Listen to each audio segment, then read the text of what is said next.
YS Jaganmohan Reddy గారి మీద గురి చూసి నవరగాంతాన్ని కొట్టాలని ఒక ప్రయత్నం చేశారు.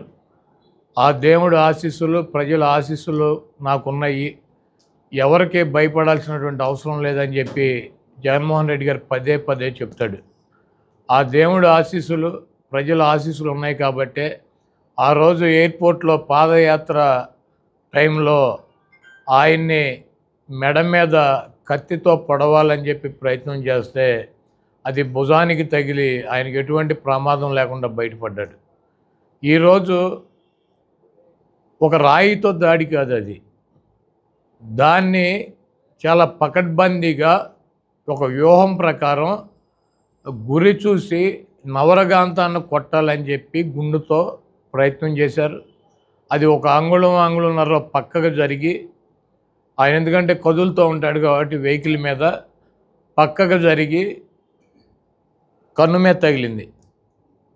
ఈరోజు దాన్ని ఖండించాల్సినటువంటి పెద్దలు సంస్కారహీనంగా జగన్మోహన్ రెడ్డి గారు దాడి చేయించుకున్నారని చెప్పి చెప్పుకునేటువంటి పరిస్థితి. ఈరోజు జగన్మోహన్ రెడ్డి గారికి ఒక శత్రువు కాదు, జగన్మోహన్ రెడ్డి గారిని రాజకీయంగా ఎదుర్కోలేక, జగన్మోహన్ రెడ్డి గారిని రాజకీయంగా ఏమీ చేయలేక 10 సర్వేలు చేస్తే ఈ రాష్ట్రంలో కానీ ఈ దేశంలో కానీ ఉన్నటువంటి నీతి నిజాయితీతో ఉన్నటువంటి సంస్థలో 9 సంస్థలు జగన్మోహన్ రెడ్డి గారికి 125 పైన అసెంబ్లీలు, 20 పైన పార్లమెంట్లు వస్తాయని చెప్తుంటే రాజకీయంగా నిరుద్యోగులైనటువంటి కొంతమంది వెధవలు, రాజకీయంగా జగన్మోహన్ రెడ్డి గారిని తట్టుకోలేనన్నటువంటి కొంతమంది వెధవలు, అదేవిధంగా డాక్టర్ బిఆర్ అంబేద్కర్ గారి విగ్రహాన్ని 125 అడుగుల విగ్రహాన్ని విజయవాడ నడిబొడ్డులో పెట్టారన్నటువంటి కక్షతో కొన్ని వర్గాలు ఈరోజు జగన్మోహన్ రెడ్డి గారి మీద దాడి చేసాయని చెప్పి నేను భావిస్తున్నాను. డెఫినెట్గా అంత దమ్ము ధైర్యం ఒక ముఖ్యమంత్రి మీద దాడి చేయాలి అంటే ఆ రకంగా ఒక ముఖ్యమంత్రి ప్రాణాలు తీయటానికి కూడా వెనకాడనటువంటి పరిస్థితి ఉందంటే దీని వెనక చాలామంది పెద్దలు ఉన్నారు. వాళ్ళు ఇచ్చినటువంటి ధైర్యం కావచ్చు, వాళ్ళు ఇచ్చినటువంటి సొమ్ము కావచ్చు, ఈరోజు జగన్మోహన్ రెడ్డి గారి మీద నిన్న దాడి జరిగిందని చెప్పి నేను భావిస్తున్నా. ఎందుకంటే నిన్న మధ్యాహ్నం తుళ్ళూరులో, గుంటూరు జిల్లాలో చంద్రబాబు నాయుడు చెప్పాడు, నేను చూసా, జగన్మోహన్ రెడ్డిని రాళ్లతో కొట్టమని చెప్పి నిన్న మధ్యాహ్నం చెప్పాడు. అతను తుళ్ళూరులో వీడియోస్ ఉన్నాయి. జగన్మోహన్ రెడ్డిని రాళ్లతో కొట్టండి, దుర్మార్గుడు, సైకో, అతని మీద రాళ్లతో దాడి చేయండి అని చెప్పి నిన్న మధ్యాహ్నమే మరి చంద్రబాబు చెప్తే ఈ పచ్చ కుక్కలు, ఈ తెలుగు తమ్ముళ్ళు, కులాన్మాదంతో ముదిరిపోయినటువంటి పిచ్చి పరాకాష్ఠకెక్కినటువంటి కొంతమంది వ్యక్తులు చంద్రబాబు మాటలు విని జగన్మోహన్ రెడ్డి గారిని చంపడానికి అది ఒక రాయి ఇసిరితే వచ్చి అంత ఫోర్స్గా ఒకళ్ళకి తగిలి, పక్కన ఉన్నటువంటి ఎల్లంపల్లికి తగిలి, ఈయనకేమో నుదురు మీద చిట్లి, పక్కన ఉన్నటువంటి ఎల్లంపల్లికి కూడా అంత గాయం జరిగిందంటే అది ఎంత ఫోర్స్గా వచ్చింది. చేత్తో కొడితే ఈ రకమైనటువంటి కార్యక్రమం జరుగుతుందా? ఇంకోటి చెప్తున్నాడు, ఇందాక ఒక తెలుగుదేశం పార్టీ కుక్క ఒకడు వచ్చి చెబుతున్నాడు, ఏమని, జగన్మోహన్ రెడ్డి గారు అంటే కరెంటు తీయించేశాడంట. ఆయన 18 అడుగుల బస్సు మీద నిలబడి ఉన్నాడు, 18 అడుగుల బస్సు మీద నిలబడి ఉన్నాడు. ఆయన ఒక 6 అడుగులు హైట్ ఉంటాడు, అంటే 24 అడుగులు, 2 అడుగులు చెయ్యెత్తి చెయ్యూపుతున్నాడు, అంటే దాదాపు 30 అడుగుల పైన కరెంటు వైర్లు ఉండవు. కొన్ని వైర్లు కిందకు ఉంటాయి. ఒక ముఖ్యమంత్రి కానీ, ఒక ప్రధానమంత్రి కానీ ఒక ర్యాలీ పెట్టుకున్నప్పుడు పైన ఉన్నటువంటి కరెంటు తీగలు తగిలి ప్రమాదం జరుగుతుందని చెప్పి వాళ్ళు వెళ్ళేటువంటి రూట్లో కరెంటు తీసేస్తారు. ఇది ఆనవాయితీ. చంద్రబాబు గారికి సిగ్గులేదు, వీడు ముఖ్యమంత్రి కొండకి ఎక్కడ కరెంటు తీయలేదు, వీడు బస్సు ఎక్కితే జగన్మోహన్ రెడ్డి గారు కరెంటు తీయించేశారా?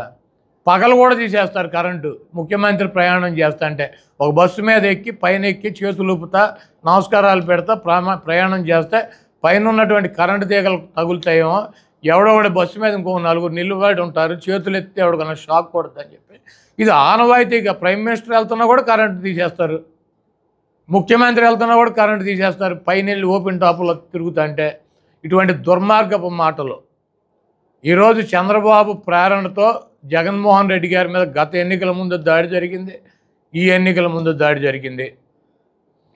జగన్మోహన్ రెడ్డి గారిని రాజకీయంగా ఎదుర్కోలేక ఆయన్ని అంతమొందించాలన్నటువంటి ప్రయత్నం అయితే జరుగుతుంది. ఆయనకి బ్లాక్ క్యాట్ సెక్యూరిటీ ఇవ్వాల్సిందే. పనికి మాలినటువంటి వెధవలకు ఇస్తున్నారు. బ్లాక్ క్యాట్ పనికి మాలినటువంటి వెధవలు 420 వాళ్ళకి ఇస్తున్నారు. వై సెక్యూరిటీ అని చెప్పి బ్లాక్ క్యాట్ అని చెప్పి ఈ చంద్రబాబుకి ఎందుకు, ఈ రోగ్గుకి సావటానికి ఇంకో 2 ఏళ్లకు 4 ఏళ్లకు సిద్ధంగా ఉన్నాడు. ఈ వెధవకి ఎందుకు? ఈరోజు పక్కా ప్లాన్తో జగన్మోహన్ రెడ్డి గారిని అంతమొందించడానికి ఈ కుట్ర జరిగింది. దీనికి ఒక సామాన్యుడు, ఒక వ్యక్తి చేయగలిగినటువంటి దాడి కాదు.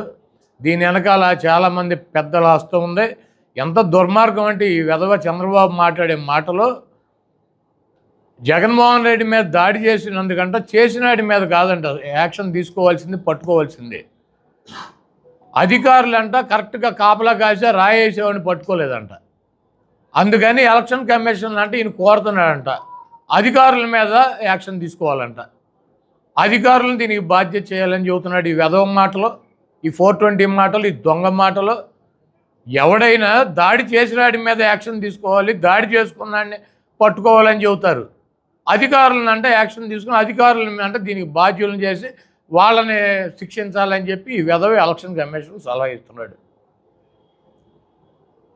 ఎన్నికల్లో అలిపిరిలో ఉల్లిపాయ బాంబులు పెట్టి పేల్చుకున్న వెధవ ఇతను పెట్టుకుని ఒక చేతికి ఫస్ట్ టైం ఈ రైట్ హ్యాండ్కి కట్టేసుకున్నాడు, తర్వాత లెఫ్ట్ హ్యాండ్కి కట్టేసుకుని బస్సుల్లో పెట్టుకుని జనాన్ని తీసుకుని సందర్శించి ఎన్నికల ముందుకు వచ్చి 47 సీట్లకు వచ్చాడు. చంద్రబాబును చూసినాక ఇటువంటి దరిద్ర పరిపాలించినటువంటి వెధవకి 47 సీట్లు ఇచ్చారు. బాంబు పెట్టి 18 అడుగులు లేపి కింద పడేసినా కూడా, డ్రామాలు వేసినా కూడా పరిపాలన బాగుంటే రాష్ట్ర ప్రజలు గెలిపిస్తారు. చంద్రబాబు లాంటి వెధవ పరిపాలించి రాళ్లతో కొట్టించుకుంటేనో బాంబులతో పేల్పించుకుంటేనో అధికారంలోకి వస్తారా? మరి 47 సీట్లు ఎందుకు వచ్చినాయి ఈ 420 గాడికి? ఈ చంద్రబాబును చూసి 47 సీట్లు వచ్చినాక ఇటు కారులో 18 అడుగులు ఎగిరి కింద పడినాక ఎవడన్నా రాళ్ళు పెట్టి, గులకరాళ్ళు పెట్టి, చాకులు పెట్టి పొడిపించుకుంటారా? ఇటువంటి చిల్లర నాటకాలు డ్రామా కంపెనీ తెలుగుదేశం పార్టీ. దానికి అధ్యక్షుడు చంద్రబాబు నాయుడు, ఈ డ్రామా కంపెనీకి. కాబట్టి ఇటువంటి దాడి చేసినటువంటి వ్యక్తుల మీద, వెనకున్నటువంటి 420 చంద్రబాబు లాంటి వెధవల మీద యాక్షన్ తీసుకోవాలి. అదేదో రాయి చేత్తో ఇసిరి కొట్టింది కాదు, డెఫినెట్గా చాలా బలంగా, చాలా స్పీడ్గా టార్గెట్ చేసి నవరకాంతాన్ని ఆయన చంపటానికి ప్రయత్నం జరిగింది. అది ఇక్కడ తగలకుండా ఇక్కడికి వచ్చి కనుక తగిలితే ఆ ఫోర్స్కి జగన్మోహన్ రెడ్డి గారు ఉండేవాడు కాదు. అది ఒక చేత్తో ఇసిరింది కాదు, దాన్ని గురి చూసి గన్నుతోనే కొట్టారు. దానికి ఎక్విప్మెంట్ తెప్పించారు.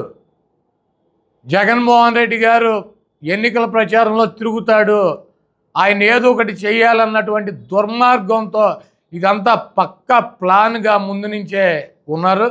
వాళ్ళకి విజయవాడ అయితే కనుక పట్టుకోలేరని చెప్పి, వాళ్ళకు సొంత స్థావరం లాంటి ప్లేస్ అని చెప్పి అక్కడ టార్గెట్ చేసి కొట్టారు. కాబట్టి ఈ చేయించినటువంటి 420 గాళ్ళ మీద, ఆ కార్యక్రమాన్ని చేపట్టినటువంటి వెధవుల మీద ఇమ్మీడియట్లీగా యాక్షన్ తీసుకోవాలి అధికారులు. డెఫినెట్గా ఇటువంటి జరగకుండా ఖండించినటువంటి, ఆయనకు బాగుండాలని చెప్పి కోరుకున్నటువంటి పెద్దలు నరేంద్ర మోడీ గారు కావచ్చు, లేకపోతే కేటీఆర్ గారు కావచ్చు, స్టాలిన్ గారు కావచ్చు, ఇటువంటి పెద్దలందరికీ కూడా వైఎస్ఆర్ కాంగ్రెస్ పార్టీ తరపు నుంచి మేము కృతజ్ఞతలు తెలియజేస్తూ, నరేంద్ర మోడీ గారు ఈ దేశ ప్రధాని, ఆయన దాకా ఈ విషయం వెళ్ళింది కాబట్టి దీని మీద ప్రత్యేకంగా చర్యలు తీసుకోవడానికి ఒక బృందాన్ని ఏర్పాటు చేయాలి.